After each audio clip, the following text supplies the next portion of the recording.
ओम नमो भगवते वासुदेवाय। ओम नमो भगवते वासुदेवाय। ओम नमो भगवते वासुदेवाय। तो गंगा अवतरण इस अध्याय का नाम है। इस अध्याय में गंगा नदी की उत्पत्ति। माता जी मेरी आवाज मतलब ठीक है, स्लो नहीं है ना? ठीक है माता जी। ठीक है, थैंक यू माता जी। तो इस अध्याय में गंगा नदी की उत्पत्ति, स्वर्ग से पृथ्वी पर आने की कथा और उसके महत्व का वर्णन किया गया है। और गंगा को भारत की सबसे पवित्र नदी माना गया है। और एक बार भगवान विष्णु राजा बलि से के यज्ञ में वामन अवतार में पहुंचे। उन्होंने राजा बलि से 3 पग भूमि मांगी। और भगवान वामन ने पहले 2 पगों में पूरा आकाश और पृथ्वी नापा। फिर तीसरे पग रखने के लिए स्थान न मिलने पर उन्होंने राजा बलि के सिर पे पैर रखा। भगवान और फिर गंगा का प्रकट होना बताया गया कि भगवान विष्णु के चरणों से जल की कुछ बूंदें निकली। वही जल आगे चलकर गंगा नदी बना। फिर है जम्बू द्वीप में 9 वर्षों के बारे में बताया गया है। गंगा को भागीरथी, जाह्नवी और गंगा भी कहा जाता है। और यह नदी स्वर्ग, पृथ्वी और पाताल तीनों लोकों को पवित्र करती है। और गंगा की पवित्रता के बारे में बताया गया है। फिर गंगा 4 धाराओं में विभाजित होकर कैसे बहती है, ये बताया गया है। फिर अंत में कि गंगा केवल एक नदी नहीं है बल्कि आस्था और पवित्र और मोक्ष का प्रतीक है।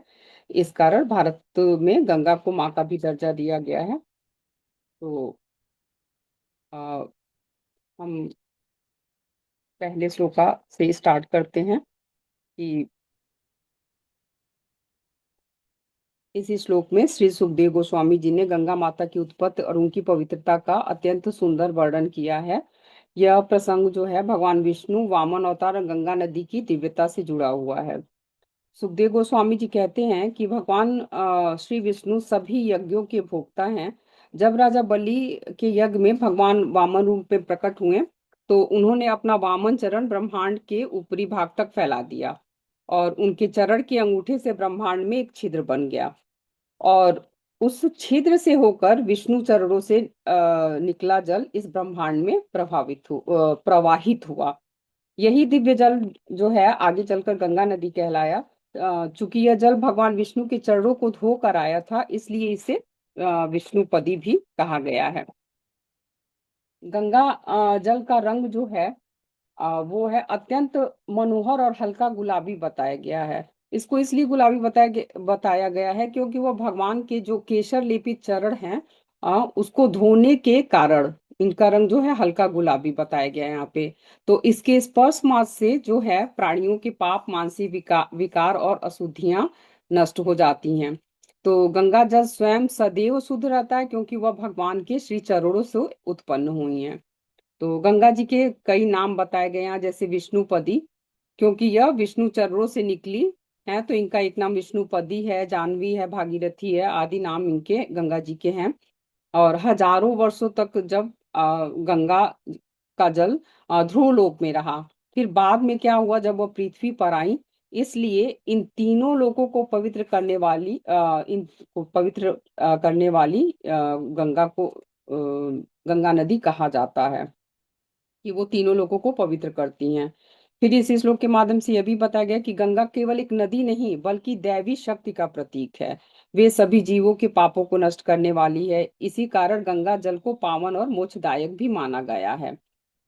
और सभी नदियों में इनको पवित्र और श्रेष्ठ कहा गया है। तो इसमें स्पष्ट रूप से ये बताया गया है कि गंगा में नियमित स्नान करने से मनुष्य की बाह्य तथा आंतरिक दोनों प्रकार की शुद्धि होती है। और मतलब इसमें बाह्य शुद्धि से तात्पर्य यह है कि शरीर की पवित्रता। और आंतरिक शुद्धि से मतलब बताया गया कि मन, बुद्धि और आत्मा की निर्बलता। तो गंगा जल केवल शरीर को नहीं बल्कि मानव के भीतर छिपे सारे विकारों को भी क्या है, ये नदी धो डालती है। यही कारण है कि गंगा गंगा स्नान से केवल केवल कहते हैं कि ये क्रिया नहीं है, बल्कि ये क्या है, आध्यात्मिक साधना इसे माना गया है।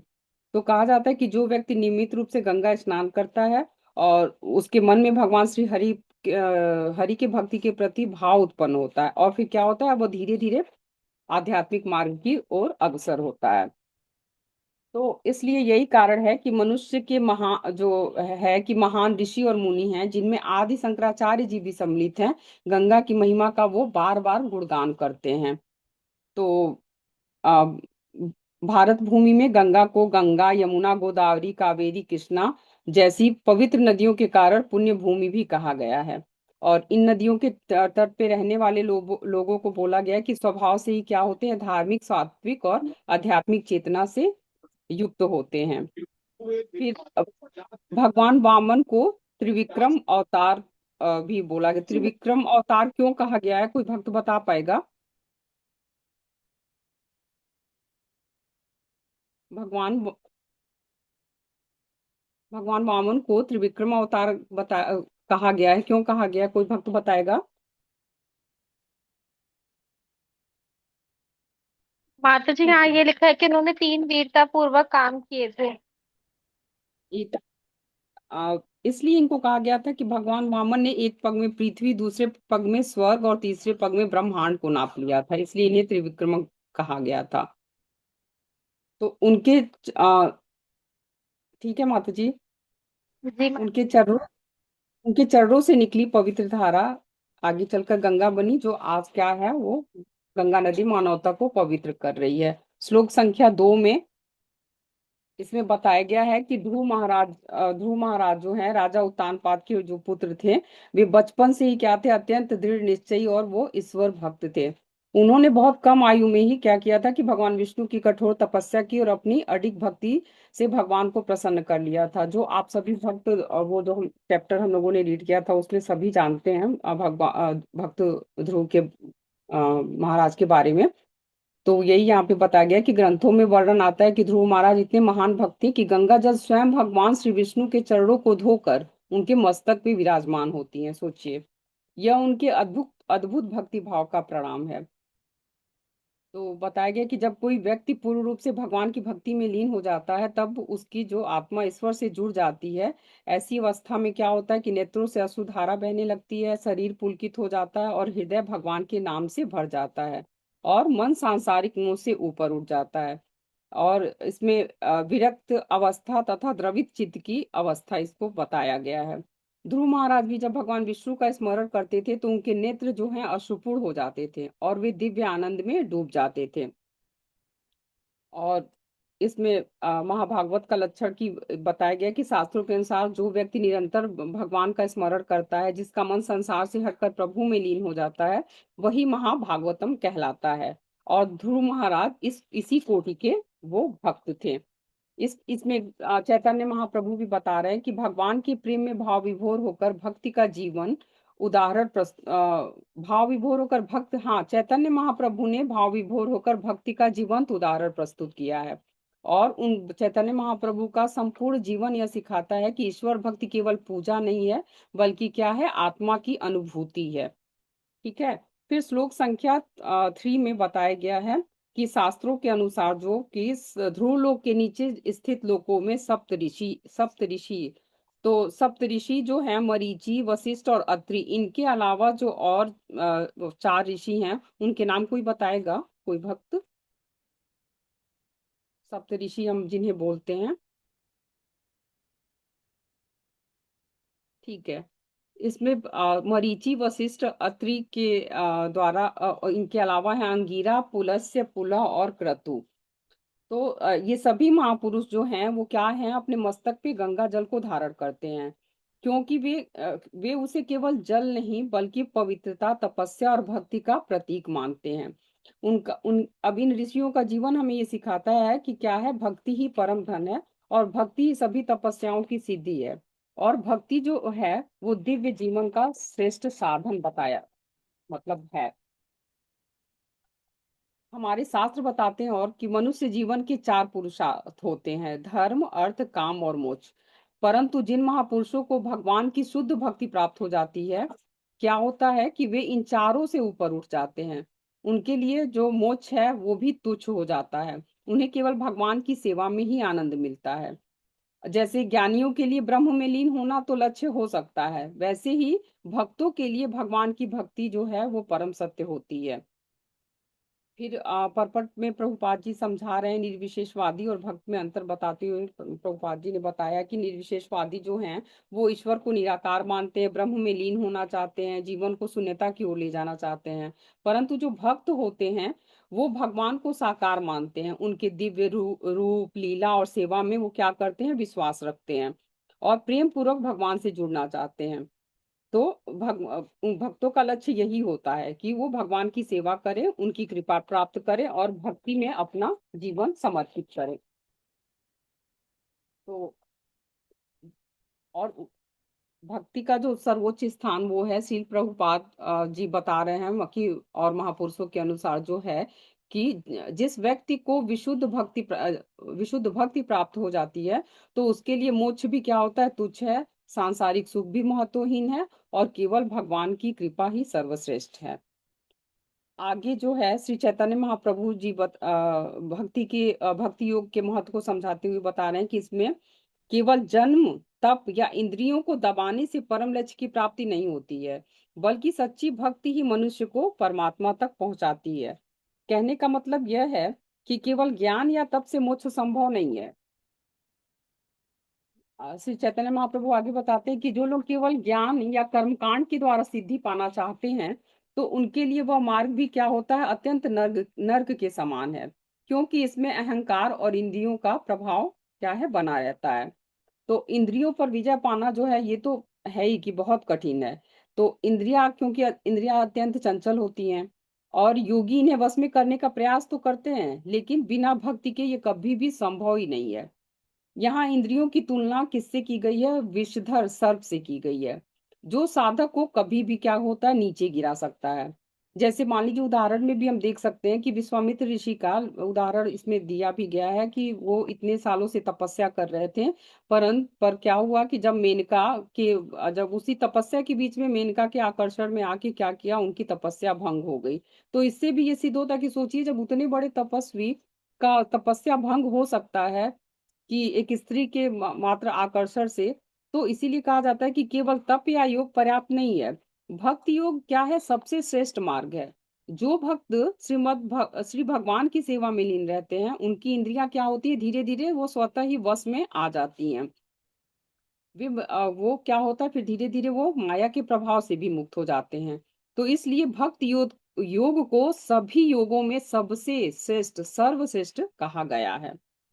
इसमें एक श्रीमद् भगवत गीता का प्रमाण भी दिया गया है कि श्लोक संख्या 6.47 का कि योगी नामपि सर्वेषां मद्गते नान्तरात्मना श्रद्धावान भजते यो माम स में युक्ततमो मतः। अर्थात जब योगियों में वही श्रेष्ठ है जो श्रद्धा के साथ मुझे भजता है और मुझसे पूर्ण रूप में मुझ में ही लीन रहता है। तो ये है कि केवल तप ज्ञान या इंद्रिय दमन ये सिर्फ ये इतना पर्याप्त नहीं है। और क्या है, सच्ची भक्ति है तो देखा जाए तो वही मोक्ष का मार्ग है। और भक्ति से मन शुद्ध होता है और क्या होता है, हमारा जीवन सफल बनता है। तो इसीलिए भक्ति योग को ही सर्वोच्च योग कहा गया है। अब हमारा श्लोका संख्या 4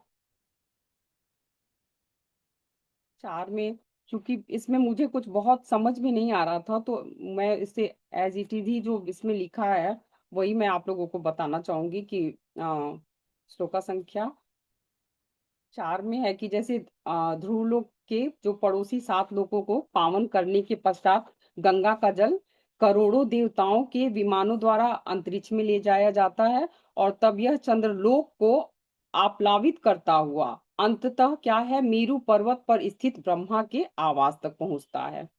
यानी कि इस प्रकार दिखाया, इस श्लोक में बताया गया है कि गंगा का जल अंत में अधोलोकों तथा हिमालय श्रृंगों में पहुंचता है और जहां से बहकर यह हरिद्वार पहुंचता है और फिर भारत के क्या है, समूचे मैदानी भागों को जो गंगा नदी है वो पवित्र बनाती है।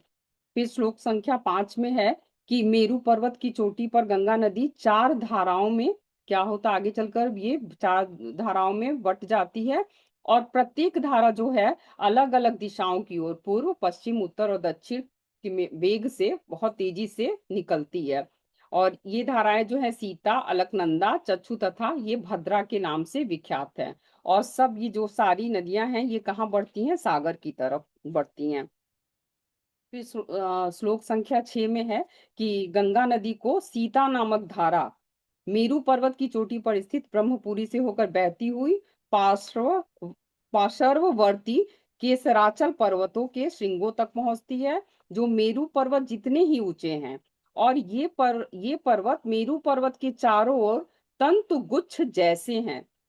के सराचल पर्वतों से चलकर गंगा नदी गंधमादन पर्वत की चोटी पर गिरती है और वहां से भद्राश्व वर्ष की भूमि में बहती है। अंत में ये क्या है, पश्चिम में लवण सागर में पहुंच जाती है।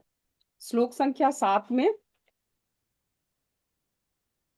गंगा नदी की चक्षु नामक धारा जो है वो माल्यवान पर्वत की चोटी पे गिरती है और वहां से प्रपात के रूप में यानी झरने के रूप में गिरकर केतुमाल वर्ष में प्रवेश करती है।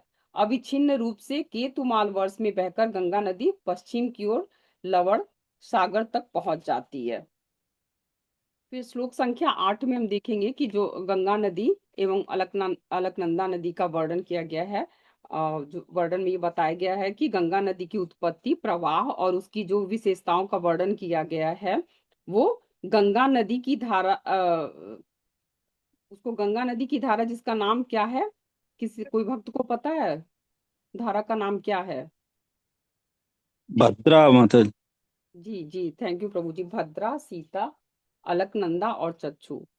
यहाँ पे भद्रा, यह मेरु पर्वत की उत्तरी दिशा से निकलती है और क्या है, हिमालय की ऊंची चोटियों से गिरकर बहती है। यह नदी क्या है, मतलब क्रमशः कई पर्वतों को पार करती है।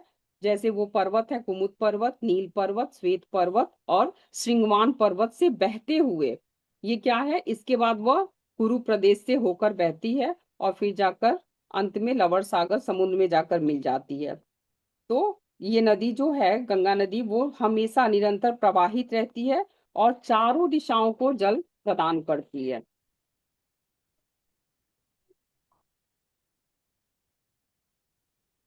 फिर श्लोका संख्या 9 में इसमें बताया गया स्नान और धार्मिक कार्यों के लिए अत्यंत महत्वपूर्ण है।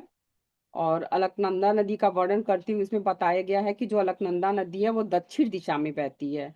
यह ब्रह्म सदन क्षेत्र से निकलती है और अत्यंत वेग से बहने वाली नदी है। हिमालय के ये जो कठिन क्षेत्रों को पार करती है और अत्यंत तीव्र प्रवाह वाली नदी हिमालय के हिमखंडों से उत्पन्न भारतवर्ष में पवित्र नदी मानी जाती है अलकनंदा। तो इसमें स्नान करने से बताया गया है कि पुण्य की प्राप्ति होती है।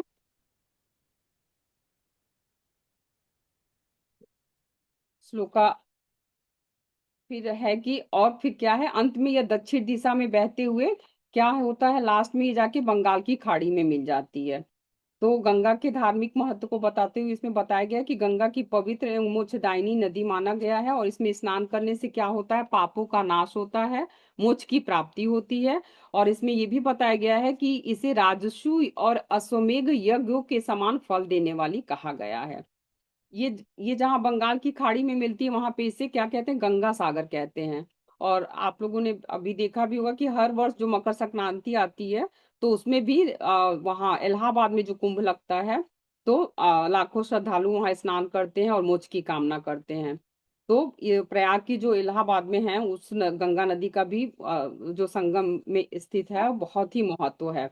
तो यहाँ है कि कुंभ का मेला आयोजित किया जाता है और इसको बहुत ही पवित्र माना जाता है।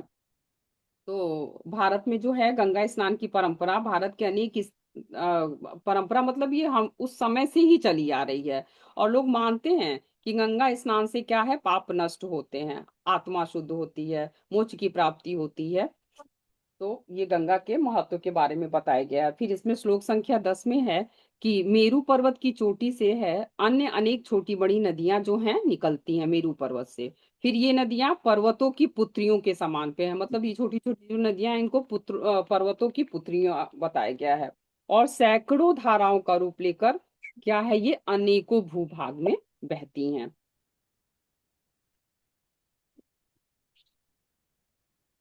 श्लोक संख्या 11 में है कि 9 वर्षों द्वीपों में भारतवर्ष को क्या है, कर्म भूमि माना गया है। यहाँ जन्म लेने वाले जीव पुण्य कर्म करते हैं, फिर भक्ति करते हैं और अंततः मोक्ष की प्राप्ति करते हैं। तो इसीलिए भी भारत को क्या है, कर्म भूमि कहा गया है। अन्य 8 वर्ष भोग भूमि, भारतवर्ष के अधिक जो 8 वर्ष हैं वो भोग भूमि कहलाते हैं। वहां केवल भोग होता है, कर्म नहीं होता है।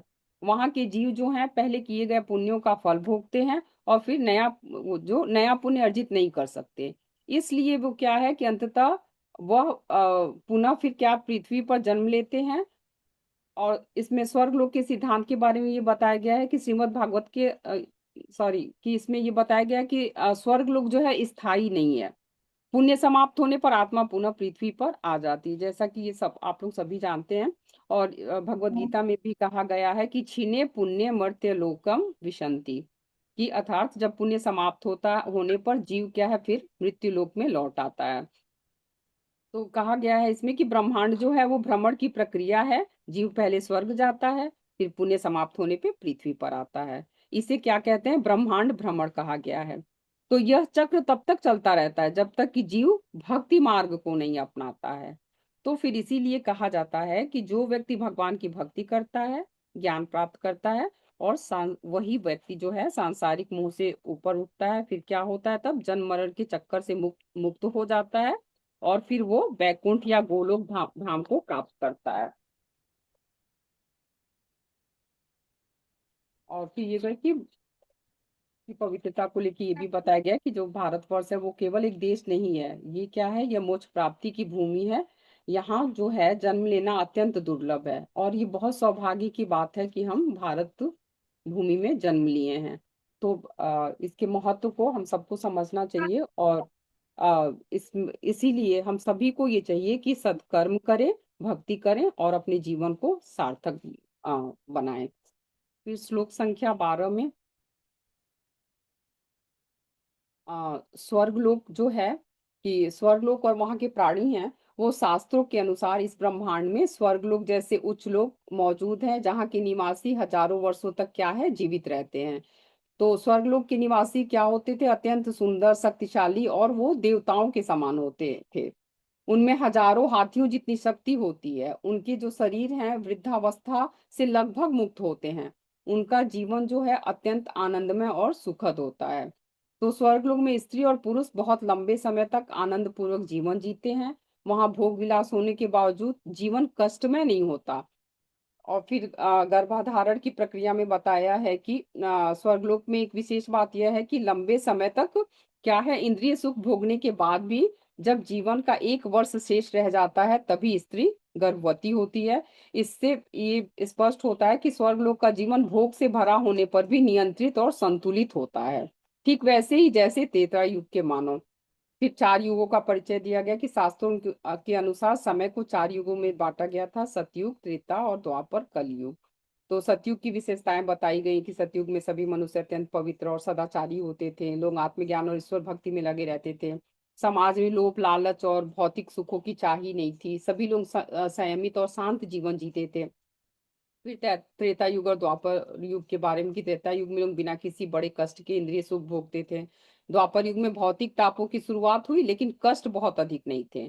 धर्म और अधर्म का क्या था, संतुलन धीरे धीरे बदलने लगा।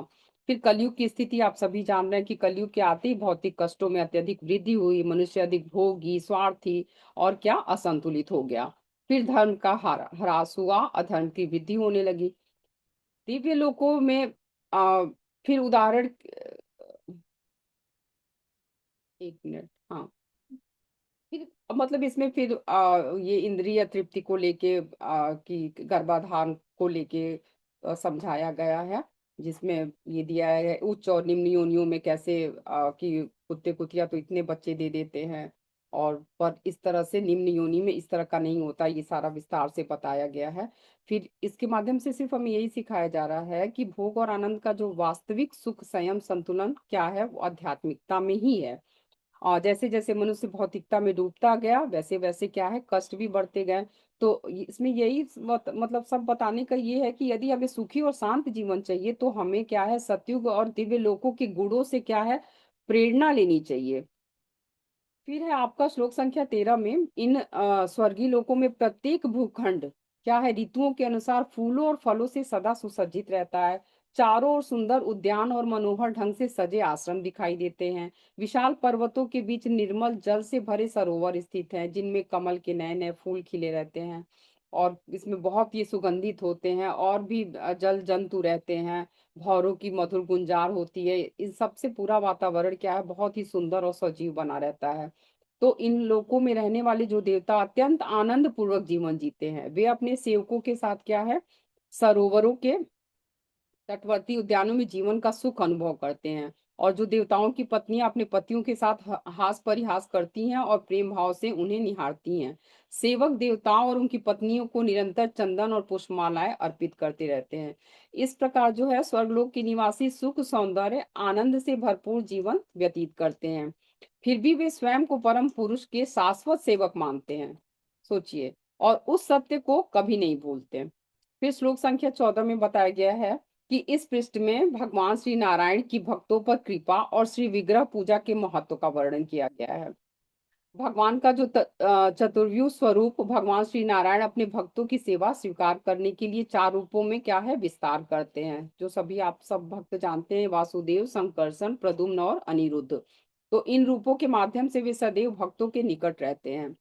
श्री विग्रह पूजा का जो कारण भी है, इसमें श्री चक्रवर्ती ठाकुर, विश्वनाथ चक्रवर्ती ठाकुर जी बता रहे हैं कि पूर्ण पुरुषोत्तम भगवान की प्रत्यक्ष पूजा जो है वो भौतिक जगत में केवल और केवल क्या है, श्री विग्रह अर्चा विग्रह के माध्यम से ही संभव है। अर्चा विग्रह का महत्व, मंदिर में स्थित श्री विग्रह और भगवान में कोई अंतर नहीं होता है। श्री विग्रह की पूजा करने से भगवान से क्या है, हमारा प्रत्यक्ष संबंध बनता है।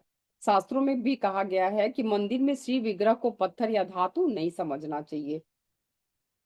और फिर गुरु के स्थान के बारे में भी इसमें चर्चा की गई है कि गुरु जो है वो भगवान के साक्षात प्रतिनिधि होते हैं। गुरु के सामान्य व्यक्ति समझना, गुरु के समान मतलब किसी व्यक्ति को समझना कि गुरु के समान है, ये शास्त्र के विरुद्ध है। और श्री विग्रह और गुरु की अपमान रहित पूजा से ही हमारी आध्यात्मिक उन्नति हो सकती है, बताया गया है। फिर मतलब अगर देखें तो इसका निष्कर्ष यही है कि श्री विग्रह और गुरु की श्रद्धा और भक्ति से की गई पूजा जो है वो क्या है, हम जैसे भक्तों को या किसी भी भक्त को आध्यात्मिक उन्नति और कृष्ण भावना की प्राप्ति कराती है।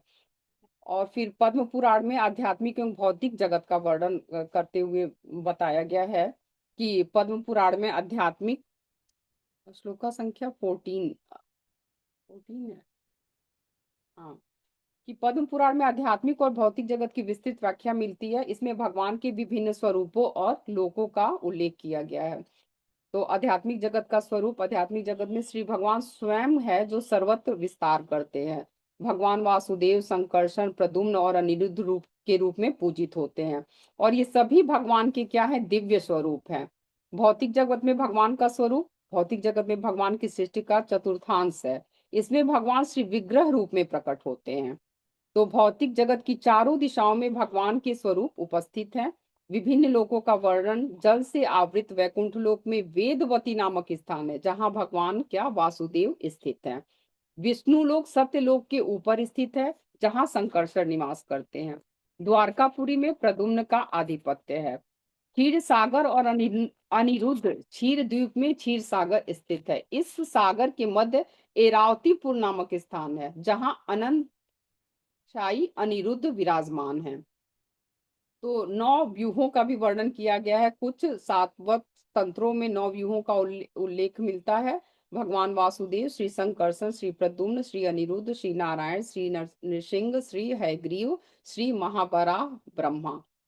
तो ब्रह्मा का स्वरूप, इस संदर्भ में स्वयं ब्रह्मा भी पूर्व पुरुषोत्तम भगवान है। जब कोई जीव ब्रह्मा बनने के योग्य नहीं होता तब भगवान स्वयं ब्रह्मा का स्थान ग्रहण करते हैं। यहाँ जो वर्णित ब्रह्मा साक्षात क्या है, हरि हैं। श्लोक संख्या 15 में है, शिव और देवी दुर्गा के स्वरूप को समझाया गया है इसमें कि श्री सुखदेव गोस्वामी राजा परीक्षित जी से बता रहे हैं कि इलावृत वर्ष नामक भूखंड में भगवान शिव ही एकमात्र पुरुष हैं जो देवताओं में सबसे अधिक शक्तिशाली हैं। देवी दुर्गा इस प्रदेश में किसी अन्य पुरुष का प्रवेश नहीं होने देती हैं।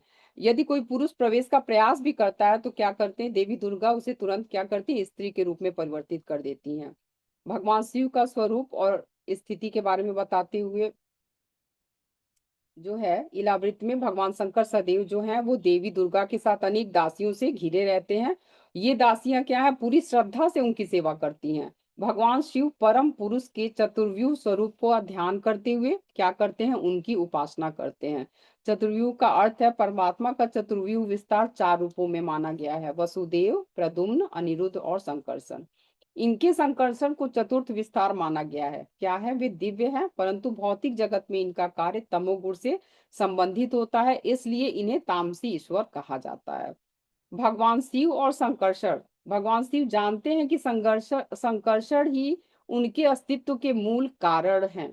इसी कारण वे समाधि में लीन होकर मंत्र जाप के द्वारा संकर्षण का ध्यान करते हैं और उनकी पूजा करते हैं। तो इस तरह हम देख सकते हैं कि इलावृत वर्ष एक विशिष्ट और दिव्य प्रदेश है, और भगवान शिव है सर्वोच्च तपस्वी और उपासक है। और जो देवी दुर्गा की शक्ति क्या है, वो बहुत ही प्रभावशाली है। संकर्षण भगवान शिव के लिए भी आराध्य हैं। तो इस मतलब इस देखे तो हमें ये भगवान शिव के स्वरूप और उनके तत्व का इसमें वर्णन किया गया है। शिव सदा समाधि में स्थित होकर संकर्षण का ध्यान करते रहते हैं, और वे इस भौतिक जगत के क्या है, संहारक भी हैं।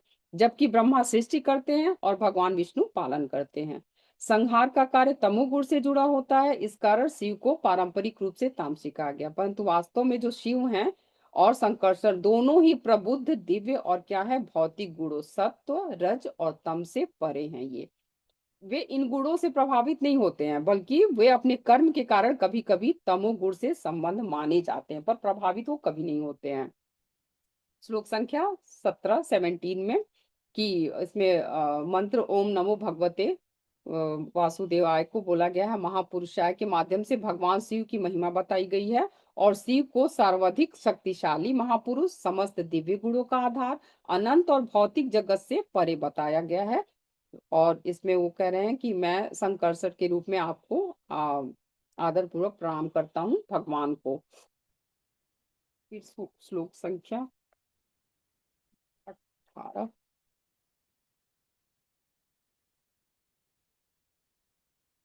की इसमें बताया गया है कि शरणागत की महिमा और भक्त की शरणागति, कि परमेश्वर ही सच्चा आराध्य है।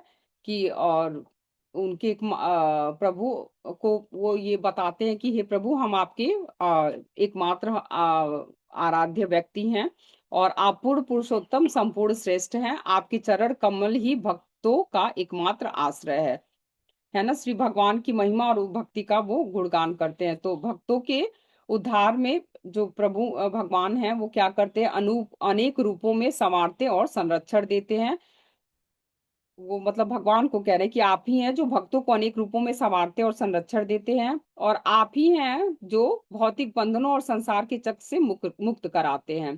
प्रभु की इच्छा से ही भक्त भौतिक संसार में उलझते हैं, और उनकी ही कृपा से उससे मुक्ति भी पाते हैं। फिर श्लोक संख्या 19 में बताया जाए कि परमेश्वर जो है किसी भी भौतिक क्रिया, गुण या माया शक्ति से वे प्रभावित नहीं होते हैं।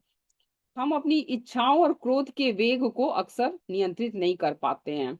वस्तुओं की आकर्षकता में हमें मोहित कर सकती है, परंतु प्रभु सदैव अडिग अविनाशी रहते हैं। तो ये तो सत्य ही है कि भगवान को कोई भी वस्तु आकर्षित नहीं कर सकती, वो इन सबसे परे हैं। मन और इंद्रियों के बारे में बताते हुए बोला गया कि जो व्यक्ति अपनी इंद्रियों पर, क्रोध पर विजय प्राप्त करना चाहता है, उसे क्या करना चाहिए, प्रभु के चरण कमलों में शरण लेना चाहिए। केवल प्रभु की शरण में जाकर ही हम आत्मिक शक्ति और स्थायित्व प्राप्त कर सकते हैं। और क्या है, यही मार्ग हमें सच्ची विजय और मुक्ति की ओर ले जाता है। पर इसको अगर संक्षेप में हम कहें तो यही है कि भौतिक संसार जो है वो आकर्षक मात्र है, परंतु और ये अस्थाई और भ्रमपूर्ण भी है।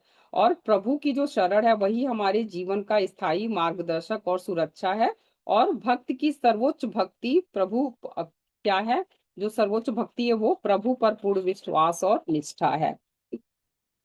और जो श्री भगवान है वो सदा अकल्पनीय शक्तियों से युक्त रहते हैं। भौतिक शक्ति का उनका दृष्टिपात होने से सृष्टि का निर्माण होता है, परंतु जब वे भौतिक जगत में प्रकट होते हैं तो भौतिक प्रकृति के गुण उन्हें प्रभावित नहीं कर सकते हैं। इसलिए क्या है, जो भगवान दिव्य पुरुष है, और वो सारे भौतिक प्रभाव से भगवान मुक्त रहते हैं। ये सब कुछ ना भगवान शंकर जो हैं वो विष्णु भगवान की तारीफ में कह रहे हैं। तो और वो कह रहे हैं कि मतलब इन सबका निष्कर्ष यही है कि जो व्यक्ति भौतिक प्रकृति के प्रभाव से बचना चाहता है उसे भगवान की शरणागति प्राप्त करनी चाहिए, को भगवान की शरण में ही जाना चाहिए। श्लोक संख्या 20 में है कि कुत्सित दृष्टि वाले व्यक्तियों के लिए जो भगवान के नेत्र क्या है, मदिरा पीते हुए उन्मुक्त पुरुष जैसे प्रतीत होते हैं। जो कुत्सित है, कहते नहीं है कि जाकी रही भावना जैसी प्रभु मूरत देखी तीन जैसी, तो वही है, जो कुत्सित व्यक्ति होंगे वो ऐसा ही सोचेंगे। तो ऐसे अविवेकी पुरुष भगवान पर मोहित होकर क्रोध और भय से प्रभावित होते हैं। पर क्या है ये सब, क्या है जो भी ये है वो माया है। तो अ, इसमें देखना है कि भगवान के जो अगर हम चरण कमलों में ध्यान रखते हैं तो उसका प्रभाव ये होता है कि जब भगवान के पद स्पर्श से सोचिए नाग वंशियां उत्तेजित होती हैं और तब भी वे लज्जावश उन्हें पूजित नहीं कर पाती। भगवान स्वयं स्पर्श से उत्तेजित नहीं होते क्योंकि वो सदा दिव्य स्थिति में रहते हैं। तो जो व्यक्ति पूर्ण पुरुषोत्तम भगवान की आराधना करता है वो सभी परिस्थितियों में क्या है, स्थिर रहता है। तो इसमें बताया गया कि उत्तेजना का कारण स्थायी रूप से दिव्य स्थिति में न होना होता है। भगवान का दिव्य स्वरूप कभी भी भौतिक प्रभाव से प्रभावित नहीं होता। और इसीलिए कहते हैं कि यदि कोई स्थिर और निर्भीक बनना चाहता है तो उसे भगवान की शरण में जाना चाहिए। भगवान की दिव्यता से प्राप्त जो स्थिरता होती है और अनुकूलता, वो किसी भी भौतिक प्रभाव से मुक्त रहने में सहायता करती है। तो हमें माया और भ्रम के आकर्षण से बचकर केवल दिव्य मार्ग को अपनाना चाहिए। श्लोक संख्या 21 में है, बताया गया है कि जो अनंत शेष नाग के रूप में श्री विष्णु ने समस्त ब्रह्मांड को क्या हुआ है, अपने फनों पर धारण किया हुआ है। जैसे हम इस तरह से उदाहरण स्वरूप हम इसमें बताया गया कि हम ये कल्पना कर सकते हैं कि अगर सर्प के फन पर रखे सरसों के बीज भी भारी नहीं लगते हैं, क्योंकि अनंत नाग होने के कारण भगवान को वो हल्का लगता है। तो ठीक जैसे अगर क्या कहते हैं, फन पे अगर सरसों ऐसा लगे कि कुछ मतलब सरसों के बीज के बराबर भार लग रहा है, तो मतलब ये है कि वो धारण किए हुए हैं लेकिन उनको भी ये सारा भार क्या लग रहा है, इतना हल्का लग रहा है सरसों के बीज की तरह। श्लोक संख्या 22 में कि भगवान का जो गुण विग्रह महान है, वे संपूर्ण ज्ञान और विज्ञान से युक्त हैं। उन्होंने क्या है, तीनों गुणों सत्य रज तम के अनुसार भौतिक तत्व उत्पन्न किया है। वे स्वशक्ति से वैयक्तिक तत्व और इंद्रियों से उत्पन्न हो करते हैं। और श्लोक संख्या 23 में जो महात्मा भगवान का महाआत्मा रूप सभी में प्रतिष्ठित है, उन्होंने उनके द्वारा सब कुछ व्यवस्थित किया गया है। सभी देवता जो वैकृत और पांच भौतिक तत्व तामस उनकी कृपा से उत्पन्न हुए। सृष्टि का संपूर्ण भौतिक जगत इसी प्रकार अस्तित्व में आया। तो इसमें मेन ये है कि भगवान संपूर्ण और अनंत है, इसीलिए उन्होंने क्या किया है, ब्रह्मांड का भार उनको हल्का लगता है। और सृष्टि की उत्पत्ति उनकी गुण शक्ति और विज्ञान से होती है। और तीनों गुण सत्व रज तम से भौतिक जगत का निर्माण होता है। देवता और इंद्रिय भी उनके द्वारा उत्पन्न और संचालित होती हैं। तो सृष्टि का नियम और व्यवस्था उनकी कृपा और विज्ञान से सुनिश्चित होती है। जिसमें ये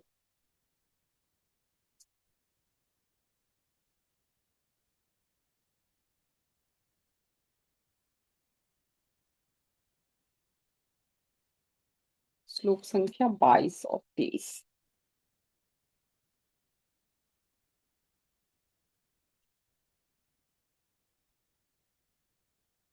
एक मिनट में।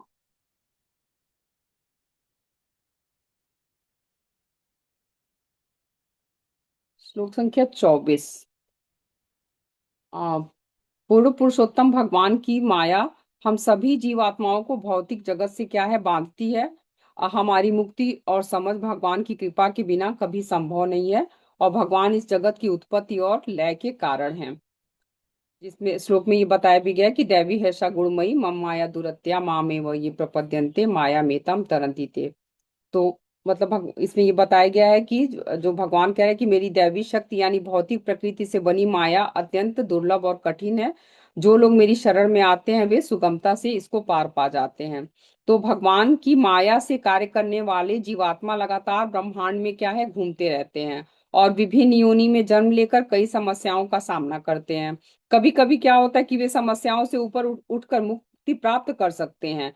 पर क्या है, ये अज्ञान के कारण ये संभव नहीं हो पाता है। तो जो खोजकर्ता भगवान और माया को नहीं समझते, वे अंधकार और भ्रम में फंस जाते हैं। और जैसे है, वैज्ञानिक और शोधकर्ता भी इस जीवन की सच्चाई को समझ नहीं पाते हैं। जीवन की केवल रासायनिक संगठन को जानकर कभी भी किसी का जीवन सफल नहीं होता है।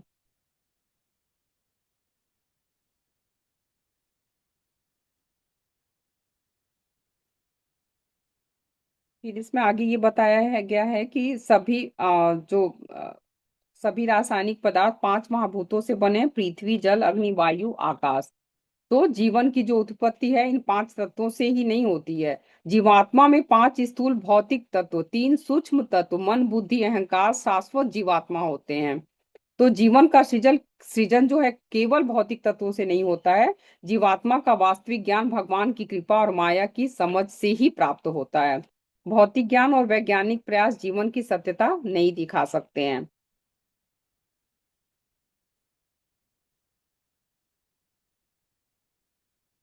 फिर इसमें आगे बताया गया है कि पूर्ण पुरुषोत्तम भगवान और जीवात्मा के संबंध का रहस्य बताया गया है कि पूर्ण पुरुषोत्तम भगवान की आज्ञा से ही भौतिक प्रकृति द्वारा जीव का शरीर उत्पन्न होता है। जीवात्मा स्वयं कर्मों के अनुसार इस शरीर में संलग्न होता है।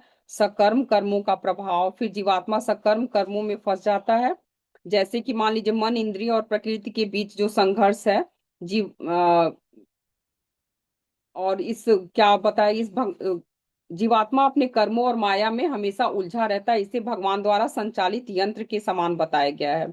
और वैज्ञानिकों का इसमें ये कहना रहता है कि प्रकृति स्वतंत्र रूप से कार्य करती है, लेकिन इस अध्याय में स्पष्ट किया गया है कि केवल ये जो कुछ भी चल रहा है वो सब कुछ भगवान के द्वारा ही संचालित हो रहा है। और तो सारे का निचोड़ यही है कि जीवात्मा मन और इंद्रियों के माध्यम से प्रकृति के साथ संघर्ष करता है। और बुद्धिमान व्यक्ति है वो क्या होता है, भगवान की शरण में आता है। जन्म जन्मांतर के कर्मों के अंत में वास्तविक तब जाके उसको ज्ञान प्राप्त होता है।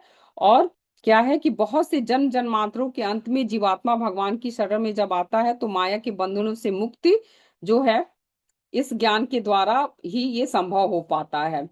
तो लास्ट में ये बताया गया है कि अगर हम देखें कि इस अध्याय में ये स्पष्ट रूप से हमको ये संदेश मिलता है कि जीवन में जो असली शक्ति और मुक्ति केवल क्या है, वो पूर्ण पुरुषोत्तम भगवान की शरण में जाकर ही प्राप्त होती है।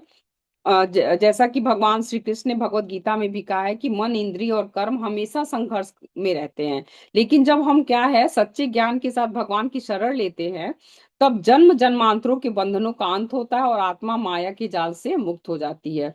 तो और यही अंतिम सत्य और सबसे बड़ा मार्गदर्शन है जो हमें जीवन की स्थिरता और शांति प्रदान करता है।